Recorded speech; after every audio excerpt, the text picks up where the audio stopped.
Another podcast here from the Michigan Institute of Athletics in Brighton, Michigan. This podcast is going to be awesome. I have one of the most passionate trainers I've ever met here with me today. He's going to be going over his program. He's going to be talking about, the lifestyle he leads, the people that he works with. So without further ado, I'm here with Chris Down from Phoenix Athletics. Hey, what's up? So, Chris, for the people that don't know you, let's just start this interview super simple. What was your background in athletics before you became a trainer, and how did you become a trainer? Oh, that's an interesting question. You start off with a spicy one first. Really interesting. Growing up, my parents are actually against competition, so they didn't even let me play sports. I couldn't play a sport until I was 13. Isn't that interesting? What do you mean against competition? So that is extremely interesting. I know, right? So if I talk to my mom now, she probably explains it different. So I'm telling you my point of view, and we can ask her if it gets too too heated of a debate. But I think for the most part, what happened was her brothers were picked on her like crazy, and they were football players, like football stars and stuff like that. So I think she equated competition as picking on and negative and bullies. Wow. And so I'm the firstborn, so she had a lot of different rules for me, as far as couldn't watch The Simpsons, couldn't play video games. It was a super religious background. So actually in high school I have a 4-year seminary, timing on seminary, so I had to go to seminary school 2 hours every day before high school. So we'd have to wake up super early and go Bible study before. So it was super, all I remember being younger is rules, all right? And so competition was ixnayed, and then I decided in high school that I wanted to try a sport, all right? So I try football. I'm like, I want to play football, Mom. And she's like, I don't like football. She's literally like, I don't like football. This is giving me a weird, football's the devil. Yeah, it felt kind of like that. So long story short, day one, 2-a-days, and I go get my pads and everything. They're like, hey, you got to bring a big shirt. They don't want to give out jerseys day one or whatever. So I'm like, Mom, I need a big shirt that fits over my pads. And she's like, in my head, she's thinking, I got you. So she gives me a Minnie Mouse t-shirt. A Minnie Mouse t-shirt that goes over my pads. Now, she's awesome. So this isn't a negative edit whatsoever, because now I wouldn't be the person I am today without it. I love this podcast already. I didn't know what to expect. I love this already. I go there, and the coaches are nice about it. They just call me Mickey Mouse. So they didn't pick on me too much. They're like, just hey, Mickey Mouse. So literally, no big deal. Through high school, I got to know the coaches. And we, even later on working in a professional aspect, I met the coaches. So they're great people. But I was by the end of the first week, I'm like, I don't know if football is for me, Mom. Because it was tough. So she's like, yeah, I didn't think so, kind of thing. And so I joined track in high school. I did it a little bit in middle school. 8th grade, I was allowed to run because my dad was running with me. So he's like, I think you can handle running. And so 13, I tried track. I did that 13 and 14, and I decided because my friends were doing it, I wanted to join wrestling my junior year. So Howell was pretty known for wrestling. We had a coach that was a Olympic Training Center coach. He ended up being the athletic director, Dan Hutchison. He was a great guy. He was like, well, most people wrestle since they're 8. And I'm like, well, I work really hard. I'm like, Coach, I work super hard. So I showed up all summer just getting beat up by the little guys, the little 112s is just beating me up. And I'm I'm a bigger guy. I'm 170-ish. So I worked super hard. I was a trivia question at the end for who spent every single day an hour and a half working on the wrestling dummies every day for the season. And it was me. I worked every single day. I'm like, all right, I'm going to make varsity, all right? And so I'm every single day after wrestling, I'd get beat up in wrestling. The guy I wrestled at 150 or right around 160, they were two big guys. Eric Papiz was his name. So hopefully this is right, because he's, again, another good guy, but he always choked me out till I almost passed out. And I'm like, this is wrestling? He's like, yeah, man, it's tough. And he's like, every single time, chokehold, every practice. So I'm like, I'm going to get this guy. So it was my number one thing. I'm going to learn how to shoot in on people. I was kind of quick. I was good at running and stuff like that. So I'm going to shoot in on people. So I did 150 single legs, 150 double legs, and 150 high C, with a transition on the spring-loaded wrestling dummies. So by the end of the year, I'm the guy that doesn't get pinned, so I get to go in when they want to put a different guy up or whatever, wrestle down or up. And so that's what my experience is in high school with sports is literally, you're not allowed to do it. My parents come to 2 total events my high school career. So they went to a track meet one time, and my dad came to a wrestling meet one time. And I don't feel bad about it because at the time I probably was like, no, Mom, I don't want you there. right? But now I think about it, I'm like, yeah, they maybe missed out on a little bit. But again, we have such a great relationship now. None of this is negative whatsoever. Great relationship now. I have a great relationship with sports, obviously, because I work in the industry. But that's where, when I got into the industry, I was so impassioned about, hey, I want to play sports, or I want to work with people playing sports, because that was something that I had to really, really work hard on, was because I started so late. I had to work so hard on my skill set. So I spent daily running hurdles every day, because that's what I thought. So I didn't know what to do. And so that's my main background. And that's actually where I decided to become a strength coach, was the idea of, hey, I have friends that are lifting and we don't know what to do. I had 2 high-level guys that hurt themselves in the weight room and then lost their scholarships to go play in college. So that was really when I got into coaching, that's what I wanted to do. And so that's kind of what got me passionate about it in the first place, was the no sports rule. Yeah, that's wild. We were allowed to throw football. It wasn't like you can't have a football, or you can't have a baseball bat. It's just we didn't play organized sports. It's probably organized sports was what she would say. That's wild. I've never heard a background like that before on someone of your level now, because your life revolves around sports all the time. It's it's the extremes of a perspective. What was your dad's perspective during that whole time? Was he not an athlete? No, he wasn't an athlete. So my mom's side, her whole family was athletic. My grandpa was minor league baseball. All my cousins played football, college level football. So it's just my mom's no sports. And then my dad, his grandpa was General Patton's bodyguard and all these high level things. My parents just were intellect and empathy. It was literally all we you've got to feel good about yourself. You've got to feel good about the things you're doing, and you've got to make sure that other people feel the same. So I really my mom and dad really pushed, make sure the people around you are taken care of. Make sure that the people around you feel good, and you do too, right? You feel good too. And so that's kind of my dad was under the same mindset. And so I've always helped my parents with fitness. So even running, my dad and I would run every morning. I'm like, man, he's in shape. I better keep running with him because he's getting in good shape. So I remember having this idea of early on, my parents needing to get in shape, and I needed to help them. So when you got into sports and you said you got really passionate about it, you started being the most dedicated person in the room. You're wrestling, you're running track. When your parents saw that passion and that energy that you were really starting to, come alive through sports, did they start to be supportive of the journey at that point? Honestly, they were supportive of everything. So once they at 13, once they let me play sports and they saw that the once world you got didn't in, explode, they were good to go. Yeah, they were fine with it. They didn't necessarily want to go, but again, like I said, I was independent, so I didn't ask. The moral of the story is I probably was like, Mom, don't come to my track meets. I was probably made her feel bad about it or something like that. Don't come to my track meets, you make me feel embarrassed, or something really silly when you're young, but it made sense when I was young. And then she's just like, well, and I didn't feel bad about it when I was younger whatsoever. So I never was like, oh, why aren't my parents there? I was probably really happy that my parents didn't come to my events, and because I'd see people their parents would bring them food and stuff. I'm like, what is happening? So it gives me a good perspective when I deal with sports parents now, because I'm just like, oh, you're into this. You go to all the things. It's interesting to me because it's a whole different mindset. You go to all of it. I don't even understand that. So it's an interesting perspective, that's for sure. But it was I think it was the act of telling me I can't do something is what really pushed me for it, because that's a big piece of my life. My character is when someone's like, hey, you can't do that, I'm like, you think I'm the same way. Do that? All right. A lot of people are motivated by people saying what you can't do because it's your potential. Yeah, it's your potential, not theirs. Yeah. And so as soon as they say I can't do something, I start thinking about it, and I won't stop thinking. I'm like, unless it's something I really don't want to do, if someone's like skydive because you're afraid, I'm like, whatever, I don't want to skydive. But if it's something I want to do and I'm like, you don't think I can do that? And I'm like, what? And then it ends up being I sit there and I'll have a conversation with that person in my head. I'll be like, what do you mean you don't think I can do it? Why? And so then it ends up being something, if I really want to do it, then I push myself to do it. So take us back a little bit. How did you first transition into being a trainer? Because you're known all over now as an extremely successful athletic development trainer, strength conditioning coach. You're now working with fighters. You've worked with several sports teams. What was your first job, really being the guy that was helping others? Well, so interesting story. I actually started in finance, all right? So I have my finance degree, all right? So I started in finance, and it was during the financial collapse that I was in my career of finance. So I spent 4 years doing mortgage banking and using my my collegiate education, and it was right at the end. I made it through the financial crisis. Everything was picking back up, and everyone was like, oh, everything's great again. But then I saw everyone doing the same stuff. It was people that were like, oh, man, I'm so sorry you're going into foreclosure.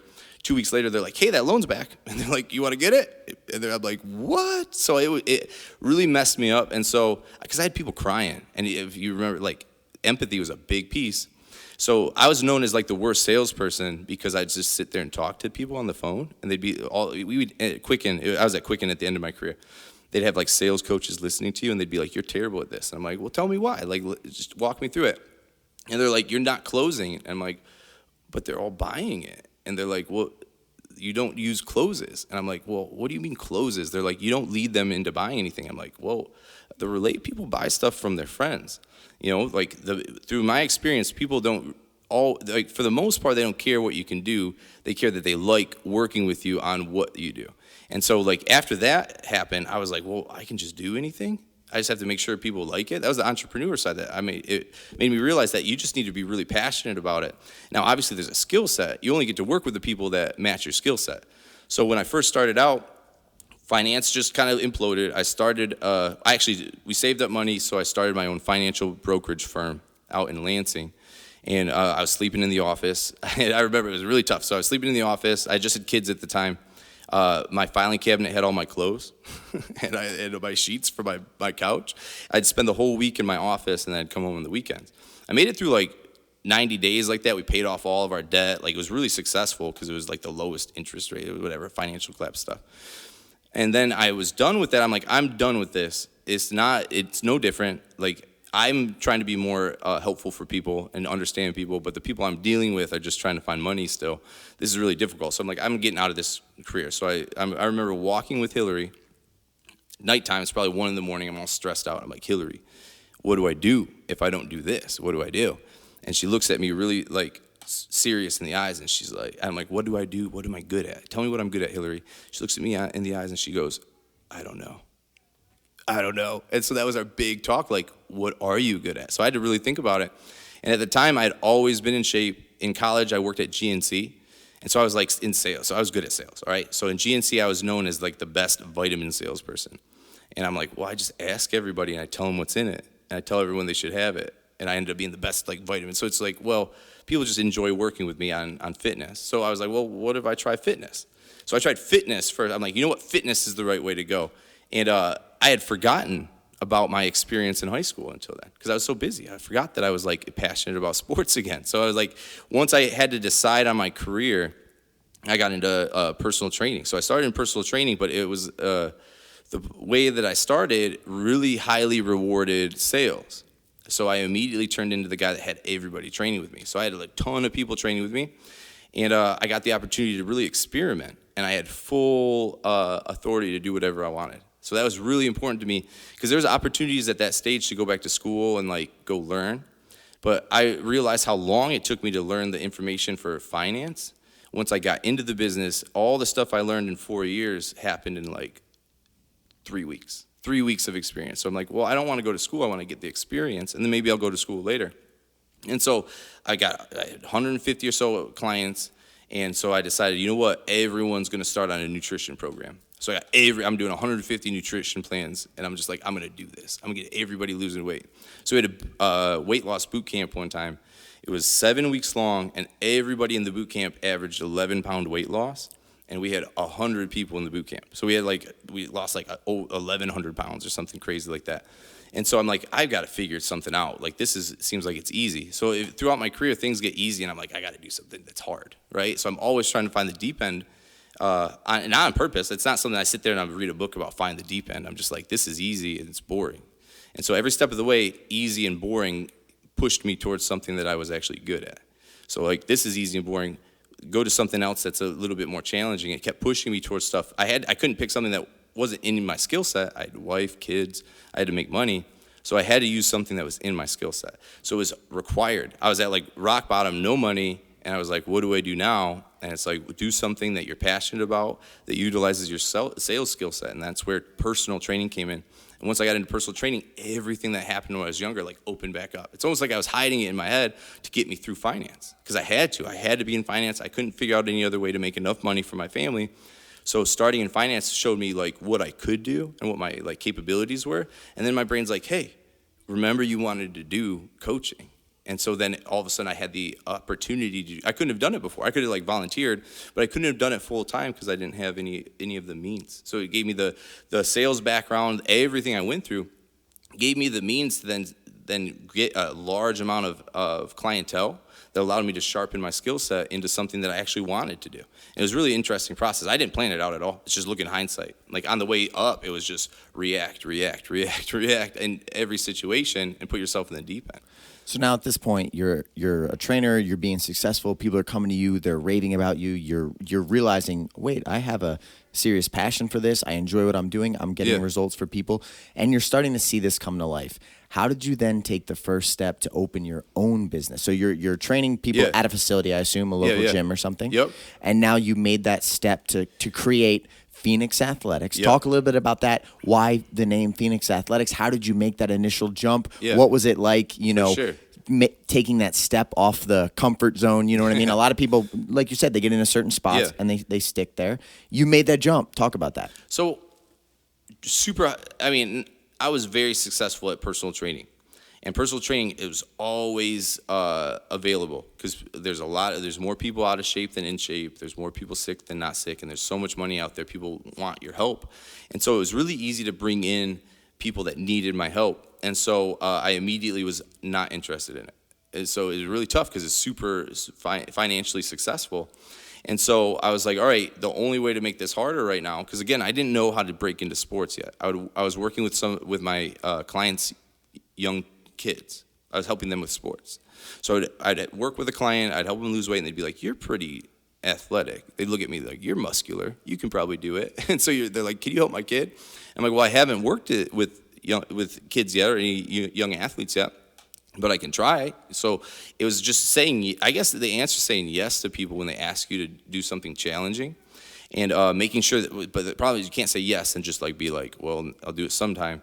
You got to say yes and then actually actively pursue how to overcome whatever obstacles are going to get in your way with it. So they were asking me to do it pretty consistent. So I'm like, well, the next thing that I can do then is I can't do sports training. So let's say I was like, you know what? I really want to do this now. I remembered that I wanted to be a coach. I started seeing some athletes that I could help. All right, they liked working with me, and it was way more fun and challenging because I didn't know what to do. I'm like, well, what do I do for this athlete that's already stronger than the people that I was trying to get in shape, and they needed actual success and a time limit? And so I was like, maybe the only way I can actually work with the people I want and have the autonomy that I want is to have my own gym. All right. So we started a gym in our garage initially, actually. So it's like a one-car garage, and we invite our athletes or our clients to come train, and we actually get like 30 people training out of my one-car garage at my house. We're just in a downtown neighborhood out here in Howell, so the police immediately shut us down. So they're like, hey, you can do this, but it's going to be a $500 ticket every day. So we're not telling you not to. You're allowed to, but $500 a day. So we're like, well, that's not tenable. I'm like, can you give us the week? So they're like, yeah, you can have the week to figure this out. So we're like, well, now what do? We just spent our savings on gym equipment to put in my garage. And we asked everybody, we went around and baked cookies for our neighbors. And we're like, hey, give us a little time. We weren't going to stay in that building. We weren't going to stay in a one-car garage with 30 people training out. It was fun, but it's not long-term. So we're like, give us a little bit of time. Like 2 weeks in, they're like, nope. We cancel. But in their defense, we ended up putting like 2 carports in our driveway, and so it was like started extending it. So it wasn't their fault. When they said it, we're like, all right, we get it. So that pushed us, and I was going to get stuck just training adults again. And so what I decided is at that point we can't train any adults. So I'm like, my main income, I can't do it, none of it, and I go intern at Borrowus Methods in Plymouth. So I stopped training all of my current clientele for personal training, and I decided to just pull the trigger. It happened, this guy was running a sports camp, and I went and I hung out for the day, and I'm like, I really want to do this. What should I do? And he's like, you're not going to. And I'm like, what? And it comes back to, I'm like, what do you mean? He's like, you're not going to have enough time to do this. He's like, I've seen it before. You're going to spend all your time personal training. You're so busy already and you're making money. He's like, that's the hard part for me. He's like, I wouldn't have done this if I didn't go to school for it. And I'm like, you're telling me I can't do this because I didn't go to school for it? And he's like, well, you just won't have time. And so in my head, this guy's talking trash about me. He's just being nice. But I'm like, you're talking trash about me? I can't do this? And so I literally within a month, we leave the gym, maybe 2 months, leave the gym, start our new gym. and then have to open up in a new facility. So we opened up in a new facility with MSA here in Howell, and spend like 5 years there, right, trying to like develop our program.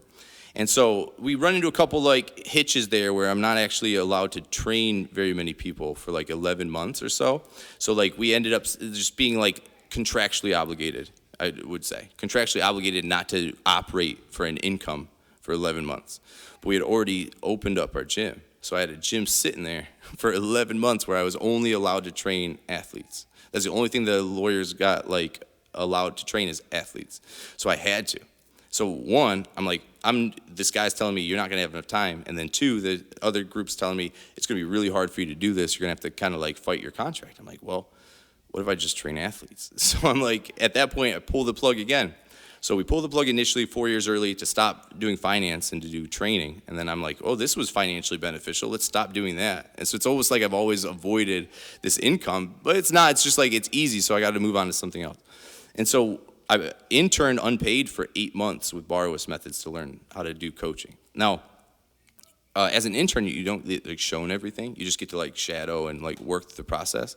But man, the things I got to see, how a high-level program operates, most people that do what I do don't get to experience that. They don't get to see every stage. Like when I got to see the like New York Mets get ready. I got to see like Olympic wrestlers get ready. Cliff Keen trains out there. That program trains out there for like U of M.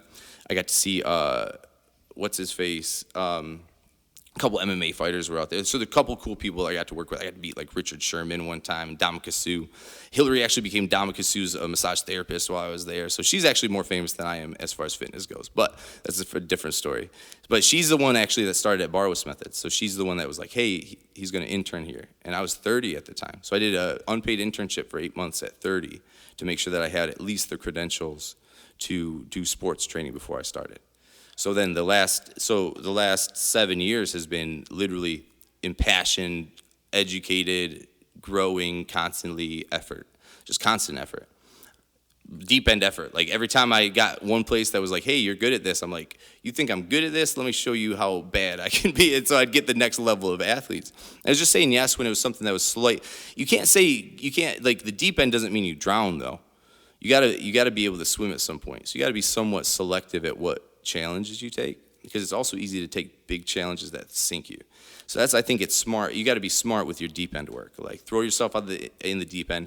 Again, burn your bridges, right? There's no bridges, but you got to know how to swim still. Like sooner or later, you're in the deep end. You got to swim. You can't just keep burning the bridges around you. So you've got to be able to like pick what challenges I think is the main piece. But find the challenges first, and then the guy I worked with, so Mike Barwis was a big advocate for if you spend an hour a day reading for your career, in 7 years you'll be one of the best in the world at your career. So I'm like, well, and I'm always like this, what if I do 7 hours a day? Am I in a year? And it obviously doesn't work like that. But I'm like, what about 7 hours a day, Mike? He looks at me, he's like, all right, go for it. And so in the end, you can't do 7 hours every day. But that idea of an hour or so extra research on top of what you're doing was so important. And then it ended up being like movement mechanics were important, and I just was really good at like through my, I don't know, there's a lot of other reasons that I'm good at like watching movement, but watching movement became highly rewarded at the same time that I decided to start working with athletes. So everyone was moving into it. So it was kind of luck. Like, hey, look, I'm a biomechanic expert, and biomechanics got pushed really hard because it was something that wasn't being taught in college yet. Or they just started, so there weren't degrees in college yet in it, but it was really, really important. So now there's like people do it all the time. They check videos and do like breakdowns of video analysis, but it got really popular once our cell phones got like the videos got like slow-mo on them and stuff. So then you don't need a bunch of equipment. So biomechanics became easy to like get good at. Just watch a bunch of videos. So one part I didn't understand is you said you could not train any clients because of a contract. Contract dispute, so it's like a non-compete. So you had a non-compete with a different place. With an original gym. Yep, and it's understandable. Like the reason we got stuck with our non-compete, like it's like the stuff in it, like we didn't just make a stupid decision. We like thought we were in all good, and it didn't turn out all good. But again, we were locked into a non-compete. So as a gym. It was me, so I could have had another coach like training under me and made money on it. But I never started a gym to have like a gym. I started a gym so I could exercise my skill set at the highest degree without having somebody tell me that what I'm doing is different or wrong. So that's what I wanted, is because I saw at Barwis there was a really strict way you had to do things, which is good because he wanted it his way. But then I could none of the coaches could ever like exercise their abilities. So I thought it was super important that no matter what I do, I can't have somebody programming over me. So programming for my athletes over me, because that's the important part. When it's all said and done, that's the valuable part, is the programming part. You can learn how to teach. Everyone can learn how to teach the movements. Like, that's easy. Selection's even easy. The programming part of when to do what for what you want the athlete to become at what stages in the game is the hard part. So when you went to Barwis, you interned there, you learned a lot, you saw these world-class athletes, you realized, like, okay, this is what it looks like at the absolute top of the spectrum. What made you not follow the Barwis method? Because it sounds like you were very closely tied in with them. Yeah.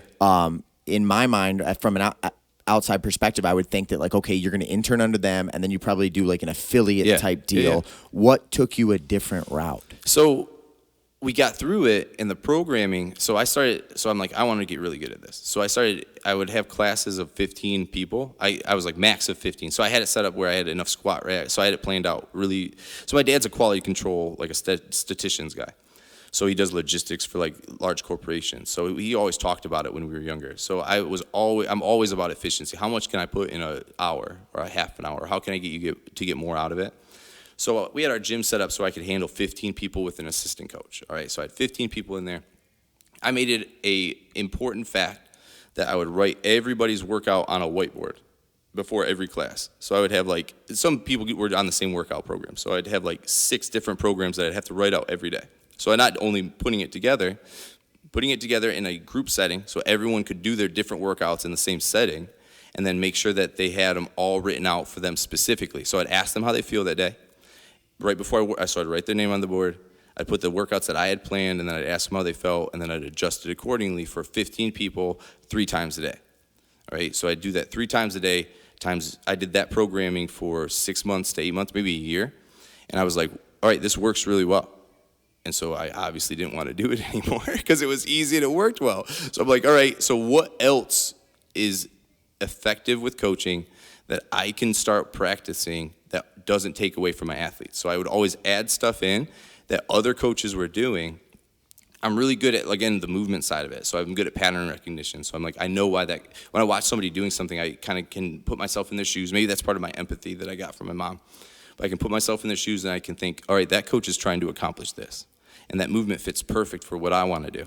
So instead of having to read, I would spend hours a day watching video, hours and hours. So at first it was other videos of other athletes, but soon having my athletes doing the movements that I was practicing and then getting them on video and then watching the video repetitively to refine it has been my whole process. So at first it was like, all right, I'm going to try this next program that's like a Barwis method. I'm going to try this next method. And so I've worked with like 7 different methods since we started. So like we don't stay with it if it doesn't work, and not everyone does every method. But we've tried a bunch of different methods as we go, and each time it works, I add it into my training repertoire. So my toolkit, right? So I have this training toolkit that I can use whenever someone's not working with the general programming. So now I just don't do general programming. Right now it's mostly like individualized based on each. So I have like, right now, I've got I think 8 programs running right now, 8 different methods, but that's if you label them like that. But it's not like, you can't label them methods anymore, because if one day something's not working, we just switch to a different stress. So it's just, the methods are like the ways you progress stress. That's literally all it is. So what I learned from Barwis is Wolff's Law, all right? So it's the things that your body or your structures the stresses you get placed under consistently is what your body adapts to. So if you want people to move fast, you move them fast, slow, and anything you do repetitively, you get better at, even if it's poor movement. So if you get better at poor movement, you get better at poor movement. So we made it very important that we got videos of everything, got set movement patterns, made it really appropriate for what everyone was doing. And then we did that for like 5 years, where we made sure everything was perfect.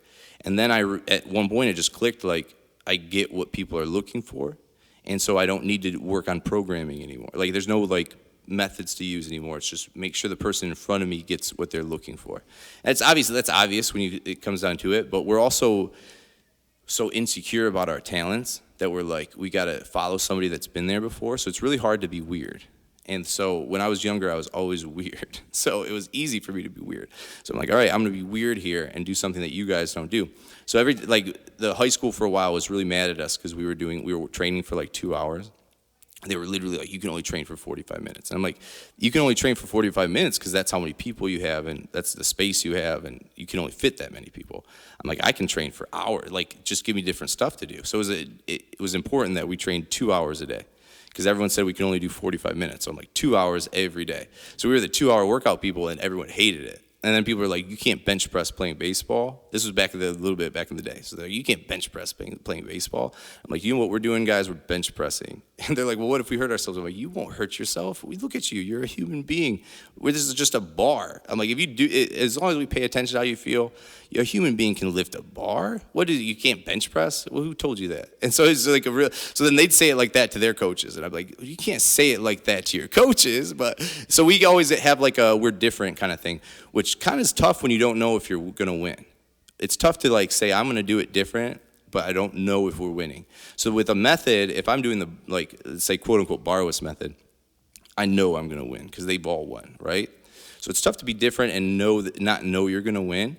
But I just figured if I worked hard enough, and I already know what winning looks like. I know what a winning physical feature looks like. I know what athletes look through different stages, coming back from injury. I have all these tools in my toolkit because I've been doing this for a while. So I know what's going to work. And at that point, I just started training for the person in front of me. And like everyone says they're intuitive, but like intuitive training, you literally just ask them how they're feeling the whole time and train the person in front of you. I always have set programs, but I rarely ever do what I have set out. So I always have something straight up planned every minute of every workout, and I do it never. I've never done my workout I have planned out. I still plan them out. I do it every single day. When I was a personal trainer, I'd have like 15 people in the day. We'd do half-an-hour sessions. 15 people by the end of the day, maybe 20 people by the end of the day. I'd have a different workout plan for everybody. I'd write it on my clipboard. I'd lose it after the first session. Like it's somewhere just hanging out. I can't find it. I'm busy, so I'm like, whatever. So I'd have to memorize it anyway. So I have it memorized and I have it written down usually. So later on, I hired someone to just write down all my workouts because I was just programming like out of the top of my head, like this is what I know needs to happen. I have it written down in my head, but I don't have it written down anywhere. I better have this person write all these down if I want to say they work. So we had someone write down all of our workouts for like 3 years, and I'd go back and I'd reread every year my workouts too. So I'd reread my workouts, I'd watch all my workouts, and then I'd research what I'm doing after. So I knew they were working because other coaches that were successful were using the programming I was using. And then I do the research of why it was working after, and I did that times the last 10 years. So it's just progressing. Same way I did wrestling. I'm like, I'm going to do this rep. I'm going to rep this 150 times until it's easy. I'm going to find the next thing that's tough and rep that 150, more like 10,500 times until it's easy. And I'm going to keep doing that over and over again until the next thing becomes easy. Because I mean, for me, it's every step of the way is what builds you towards your goals anyways. So you have to have your sights set on the goals, but you got to wake up every day and work hard.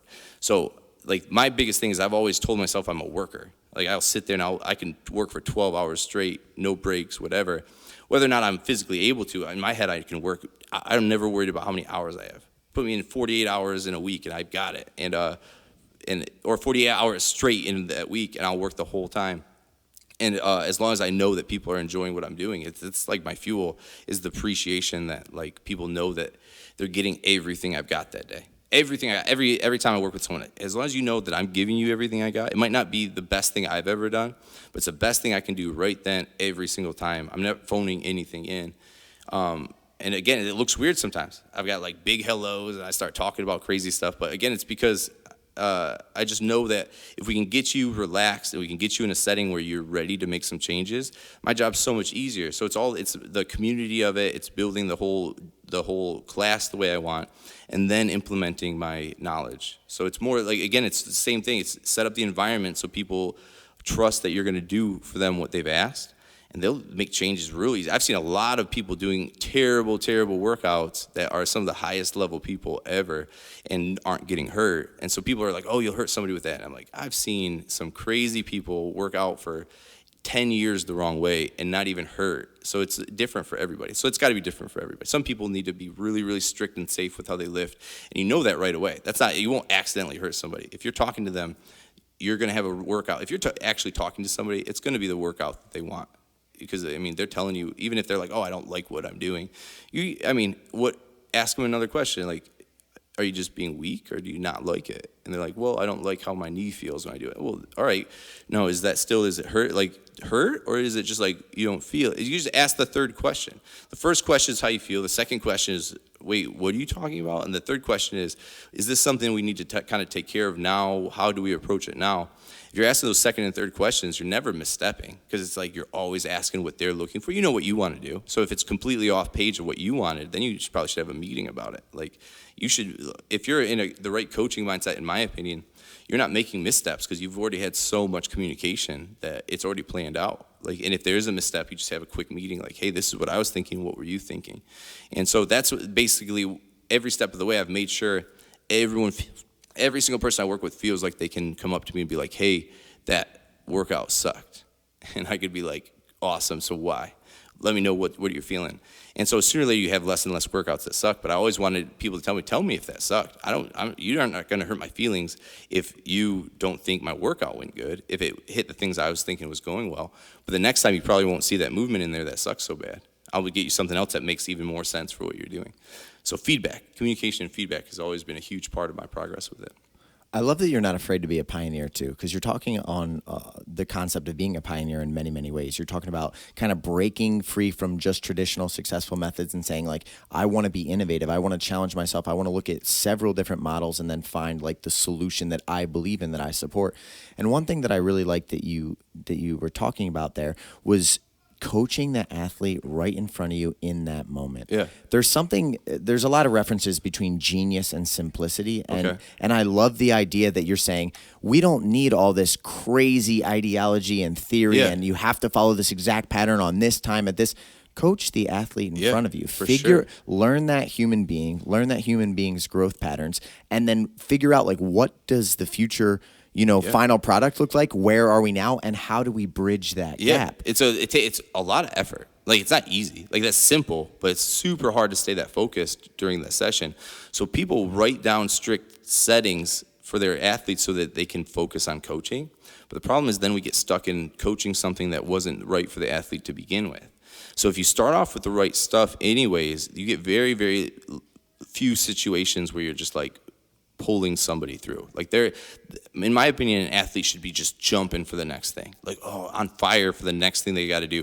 And then I'll hit them with something they hate, but they should just be like pumped that they made it through at that point. And so that's the thing, is like the idea of being present in the moment was huge for me. I used to yell at people a lot. So I was like the yelling coach. I don't know if that's kind of different than I am now, but because I didn't know how to get people to do what I want. So like yelling, that worked for me when I was younger, I guess. Yell at them a little bit. And so what I've realized, if you set the tone for what you're going to accomplish through the hour and a half, 2 hours that you have with them. So, hey, so-and-so, here's what we're going to do today, all right? This is what I expect of you. So you set the expectations, you set what you want for this. Again, all this is probably coaching 101. But the idea of setting the expectations for the class, telling them what you expect of them, and explaining where we're trying to go with this workout. I think if you set that tone, really there's no questions. When you get to something that like doesn't work well, they already know what they're trying to accomplish, and they don't feel bad because you explained this is going to be really tough for them to do. So I don't need you to be good at this. I need you to work hard at this. And then on this one, you've done this a bunch. You're good at this. We're refining this. I need you to be good at this one. So you kind of coach them on their intent of the workout. And that's always what I try to explain to people when I first start talking to them about intensity. Intensity for me isn't how hard you work. It's how strict and how focused you are on your intent of that moment. So what am I trying to accomplish? It could be really slow movement. And as long as your focus on that slow movement's there, you'll get better. So it doesn't have to be kick your butt the whole time, sweat, like as hard as you can, unless that's the intent, and then you did great at that. But if your intent was to hold a certain position while we're doing this, and you went super hard, got like crazy, almost threw up, you didn't do very well. Like, you worked super hard, but the intent was off. Like, that isn't what I'm looking for. So obviously you don't sit there and be like, you sucked at that. But like, then you set up better environments the next time. So it's just constantly like asking I always put the blame on me first. People win or lose. If they did something poorly, I'm like, I did that. So how do I fix that? And it's not always my fault. So again, if I look at it, I'm like, I don't know how to fix that. It's just trust in the process. Then it's just trust in the process. But every single time something goes wrong or not exactly how I wanted, I'm like, what did I do? What did I do with that? And if I trust you enough, I'm like, hey, I ask you, what did I do? Why did this not go well in this situation?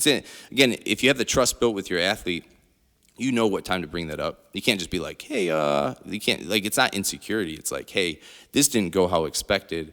What's going on here? And it ends up being communication. But like, don't let something be poor if it wasn't planned out to be poor and you don't know why it didn't go well. Otherwise, you need a meeting. Again, otherwise, meet on it. Like, people have meetings, like they set meetings and then you just sit, like, get everybody on the same page.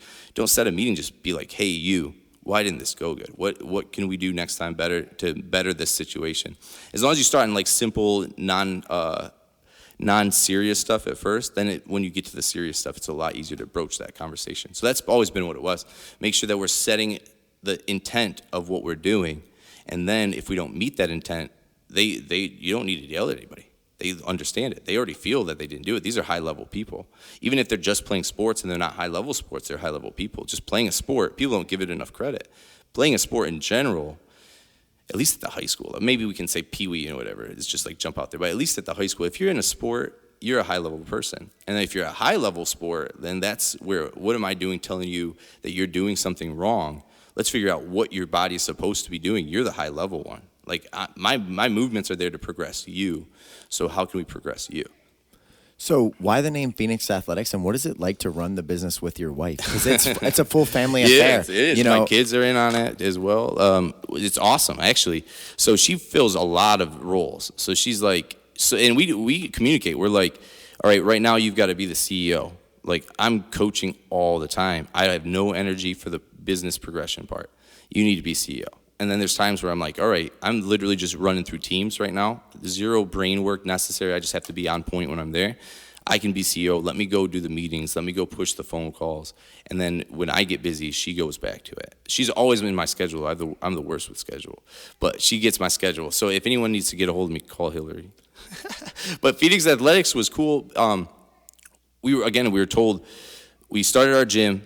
We were shut down for 11 months. So that was like rock bottom to me. It was my first business that not my first, but my first real one. We had a location, we had licensing, we had all this stuff, we had marketing, we had things on the wall, we had equipment, we had investors, we had all of it, and we were shut down for 11 months. And I was like, and I lost a bunch of investors. I had plenty of money to start like a big gym set up, and we lost all we didn't lose them. They said they would still, but I'm like, 11 months? I don't even know how I could honestly say that I can bring in enough money to do that. I mean, they're like, well, that gives you like a year and a half. I'm like, yeah, that's only like a half year after we've been shut down the whole time. So I'm like, no, go do your thing. You guys are awesome. I appreciate you.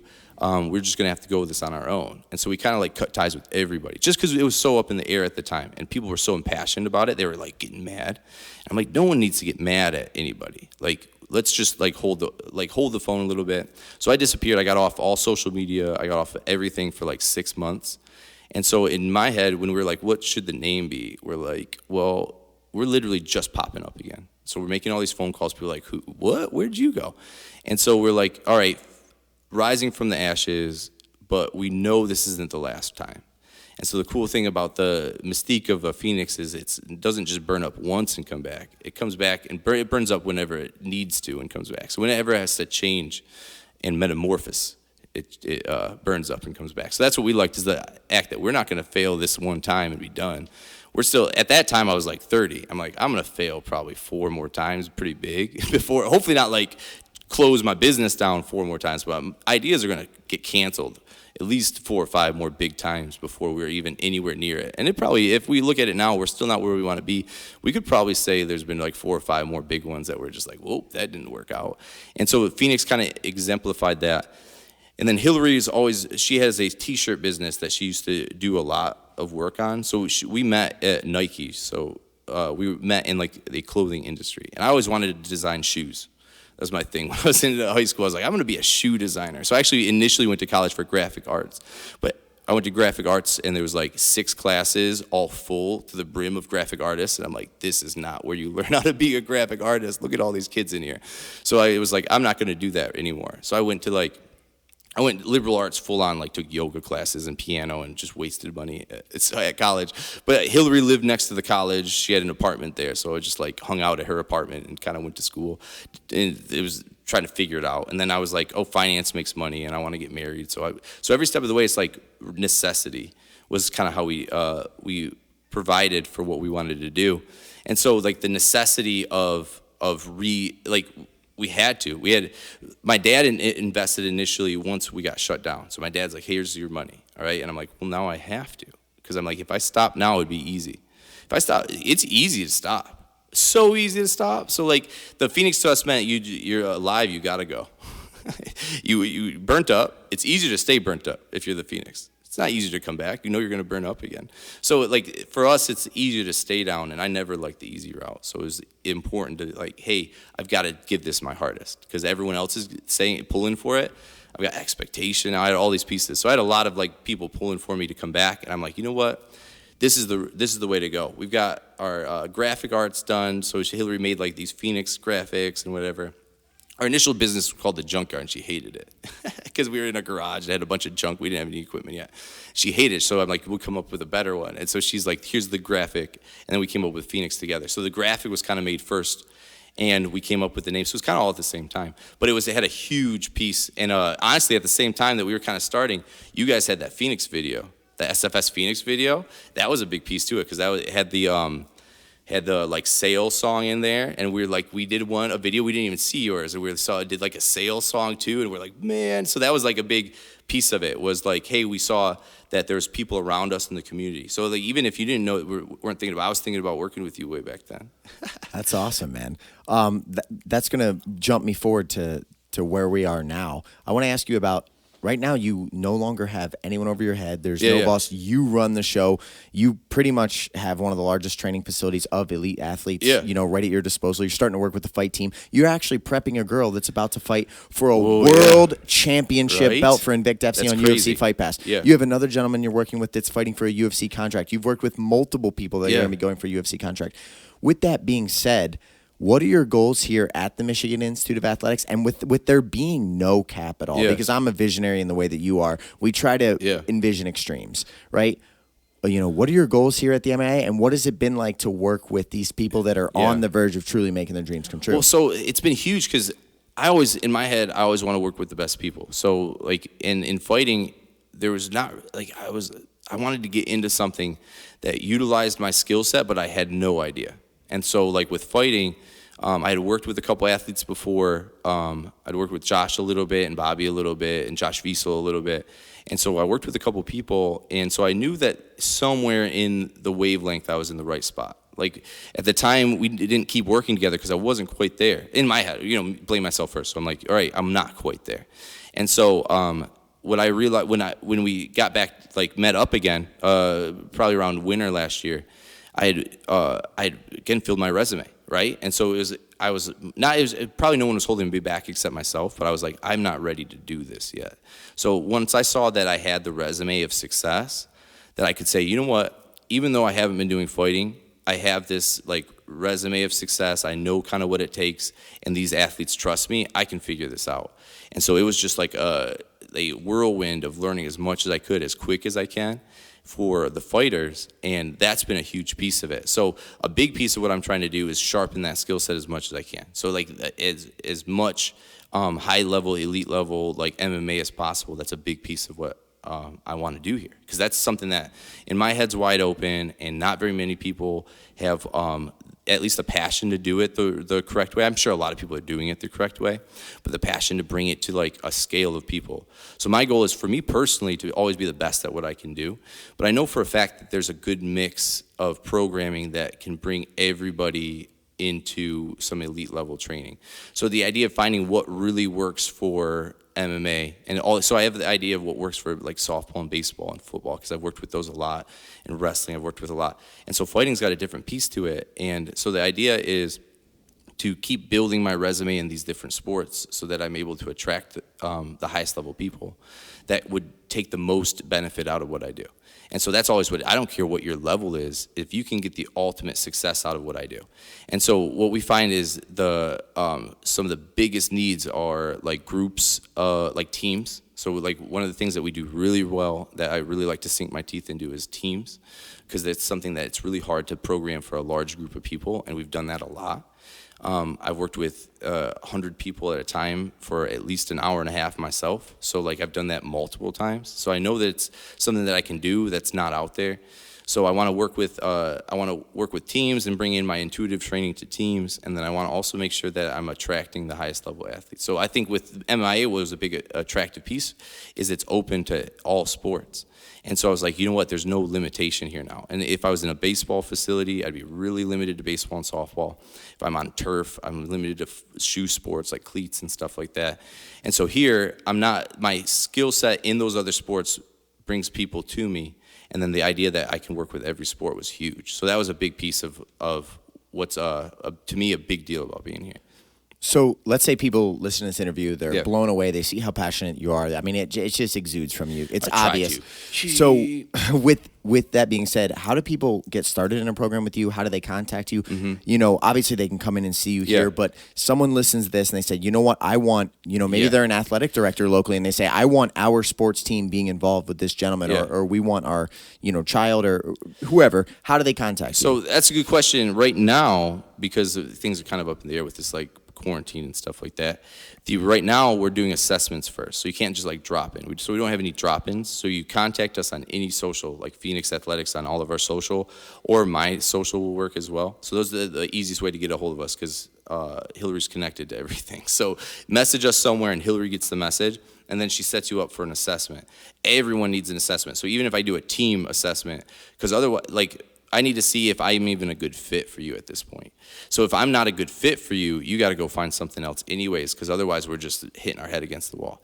So I've got to get you in and get an assessment done. And so right now it's assessing people. So we do team assessments, which ends up being more of a workout, but then I get to talk to the coaches and kind of tell them where they can build the best, where they're going to get most out of their time. So the assessment is a huge benefit, because I get to show you kind of where you're going to be. It's almost an interview process where It's you're an finding out, interview am I the process. right fit Yeah. for you, and are you the right And then fit I for put me? you I give you some pointers, all right? So I give you like where you should go. If you're going to train with me, and I show you kind of what we're about. If it's not going to work out, I explain what's going on, what you're missing, what environment would be the best for you, and I give you stuff to do. And then I point you in the direction we do like online if it makes sense or applicable or something like that. But for the most part, we're trying to find the right fit so we can grow. So if we get a ton of, it sounds backwards, but if we get a ton of people that aren't ready to do what we do, then we can't grow, because we're working on all those people. So it's the idea, can they grow with us and can we grow with you? And so it's almost like a team up right now. Instead of see how many people we can train, it's a team up. And as we do that, we keep building this like pristine community of athletes. And again, the level of athlete, I'm not too worried about. I have something I can do for like all levels. It's in the intent of the person. Like, are you going to try to go as hard as you can? I don't care what level that gets you. But if you're trying to go as hard as you can, if your team is going to work as hard as they can, then we're the right fit for you. Like if you're going to work as hard as you can, I can figure out how to get you in the right shape for what we're doing. But we're not an easy program. We're one of the hardest programs. Like, it's hard to do what we do. It's easy to go bench squat and do some bicep curls and go home. It's easy to run sprints, but what we do is not easy. And so, I mean, that might sound a little like mysterious, but it is. It's different for everybody. Everybody's experience when they train with us is different because it's based on them. So they don't feel the same way when they go to another gym. Usually you get put into their programming. So you get like jumped into their programming. We program for you, like every step of the way. And so that's the biggest difference is you get something, it's not just a sheet written out. It's like literally you come in, you message me, we talk 20 times before I see you, and then it's already set when I get there. We do Facebook group page, we do like literally, we're talking all the time, and I'm sending you videos, I'm diagnosing your videos, I'm doing slow, it's literally whatever I can do. And so that's why with that, I think we're working with like the Pinckney travel team coming up, the Pinckney Pirates. So we're super excited about that. Pinckney's been trying super hard to get up and running and get it like a successful program. And so that's something that I'm excited about. They're going to get started here soon. And so stuff like that where the coaches were just so passionate about making their athletes have a good experience and be as successful as possible. They came in and met with us, and they were super pumped about what their girls could do. And so that just got me like, that's it. We weren't quite ready to do big groups yet because, again, we're trying to get, they're still in season. Teams are still going. They're trying to figure it out. A lot of teams know they're not playing for a year, so it's tough to get a group like, hey, let's train for a year and maybe we play next year. So right now we're trying to almost like interview people and see who's ready to go. I've got limited time with the people that I'm working with, and it's just me coaching right now. So like if you come train here, you get me. If you come to get an assessment, you get me. So like a lot of people in the past, it's been hard to get access to me just because of the amount of people we worked with. So we're trying to keep the access unlimited almost until we find the people that we want to run with. So right now it's super busy with like our fighters and our college kids finishing up. And then after that, hopefully we get a bunch of high school teams getting ready to like push it, you know? It doesn't just have to be high school, but it's people that really want to go somewhere, you know? Well, man, this was a phenomenal interview, but I know I don't want to get you in trouble. I know. No, yeah, I got to go with Alicia. Go get with Alicia right now. Get ready for Champ Camp. You have World Champ Camp going on with Alicia Zapatella. It's going to be awesome. Hopefully, the quarantine restrictions pick up a little Oh bit. yeah, for so sure. That you We're get to not come like down with as us. long as athletes are cool with it. With training right now, we'll find something. I wasn't even referencing for that. I meant for the Alicia fight. I would love to have you there yeah, ringside for when she wins the I thought World we were Champ. going back to that. Yeah, it would be awesome if I can make it. I'd be so nervous there. I get nervous with those fights. You guys, I don't know how you guys do it. Like, it's that one moment where everything's on the line. You get to stare them in the face and be like, "You could do this." That's a really intense moment. And it's a physical assault. You know what I mean? Yeah. It's a fight. It's your friend that you care about. You're like, ooh. Like, you don't, like, that's what something I tell Alicia. I'm like, every time now that I see you, I'm like, how do I make sure you don't get punched in the face? How do I make sure you're a little quicker so you can dodge somebody? It makes it personal. Like, we can't get punched. I'm going to drop some information on you. We have a world champion in jiu-jitsu that's smaller than me coming out to train with Alicia all next week. And then after that, we actually have the King of the Cage world champion. She's the 105 atomweight world champ, who Alicia fought in her pro debut to a decision. Great fight. The girl's coming to spend 16 days here, and she's going to be doing the athleticism stuff with you and Alicia. Yeah. Right alongside her, That's and awesome. all of her martial arts training with Alicia. So we're going to have the best world champ camp that Alicia can have. Chris, I made a sauna at my house, so my garage is a sauna, and then I have an ice bed. I keep telling you about this. So we're going to do sauna workout. I put a heater in my garage. I got it up to like 115 when I was working out this weekend. It was awesome. So, Chris, phenomenal interview today. I really enjoyed having you. I enjoyed being on. You know, anyone that is listening to this that wants to come and meet Chris, check out Phoenix, please reach out to us. Yeah. I can vouch for the fact that every single session that I see Chris do, he is 100% invested in the athletes and the people that he's working with. And that's what you want in a coach. You want a coach that truly is dedicated to your success. So if you are the coach of a local team trying to give your athletes a little bit of an advantage, we brought him into the arguably the most successful mixed martial arts program in anywhere around, Michigan, because of his passion, because of his energy, because of the dedication he gives his athletes. I would tell you to come in, meet Chris, and you guys will understand why we brought him on board here at the Michigan Institute of Athletics. So thank you, Chris. We'll wrap this interview up, and then let's get half. All right, yeah. Thank you, brother. Thank you.